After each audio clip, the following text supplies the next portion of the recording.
Hi friends, நான் இப்போ உங்களுக்கு நோய் தீர்க்கும் மூலிகைகளை பற்றி சொல்ல போகிறேன்.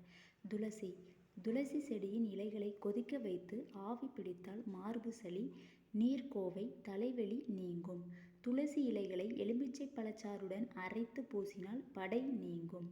விதைகளை பொடி செய்து உண்டால் உடற்சூடு, நீரெரிச்சல் நீங்கும். கீழாநெல்லி இலைகளை கற்கண்டுடன் சேர்த்து 3 கிராம் உண்டால் சிறுநீர் தொடர்பான நோய்கள் நீங்கும். கீழ்காய் நெல்லியை கீழாநெல்லி, கீழ்வாய் நெல்லி எனவும் குறிப்பிடுவர். இது மஞ்சக்காமாலைக்கு மருந்தாக பயன்படுகிறது. தூதுவளை இதன் இலைகளை நல்லெண்ணெயில் சமைத்து 21 நாட்கள் உண்டால் சுவாசகாசம் அகலும், இளைப்பு, இருமல் போகும், குரல் வளத்தை மேம்படுத்தும். தூதுவளையான சிங்கவல்லி தூதுளை என்றும் அழைக்கப்படுகிறது. தூதுவளையை ஞானப்பச்சிலை என வள்ளலார் போற்றியுள்ளார். குப்பைமேனி மேனி துலங்க குப்பைமேனி படுக்கை புண்ணை குணப்படுத்தும், சொறி சிரங்கை நீக்கும். கற்றாழை சோற்று கற்றாழை முடி வளர செய்கிறது. சோற்று கற்றாழையை பசும்பாலுடன் சேர்த்து சாப்பிட மூலசூடு குறையும்.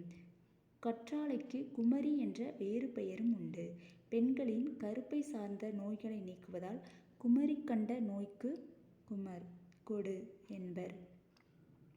முருங்கைக்கீரை முருங்கைப்பட்டையை அரைத்து தடவினால் முறிந்த எலும்பு கூடும். முருங்கைக்கீரை கண் பார்வையை ஒழுங்குபடுத்தும். இரும்பு சத்து நிறைந்ததால் கூந்தலை நன்கு வளரச் செய்யும். கருவேப்பிலை சீதபேதியை குணப்படுத்தும். உணவில் சேரும் சிறு நச்சுத்தன்மையை முறிக்கும். கரிசலாங்கண்ணி இரத்த சோகை, செரிமான கோளாறு, மஞ்சக்காமாலை போன்ற நோய்களுக்கு நல்ல மருந்தாக பயன்படுகிறது. கரிசலாங்கண்ணியின் வேறு பெயர்கள் கரிசாலை, கைந்தாங்கரை, பிரங்கராசம், தேகராசம். மணத்தக்காளி கீரை வாய்ப்புண், குடற்புண்ணை குணமாக்கும். முசுமுசுக்கை கொடி வேர் இருமலை நீக்கும். அகத்திக்கீரை பல் சார்ந்த நோய்களை நீக்கும். வல்லாரை நினைவாற்றலை பெருக்கும். வேப்பம் கொழுந்து மார்பு சளி நீக்கும். வேப்பிலை அம்மையால் வந்து வெப்பு நோயை போக்கும். Thank you friends.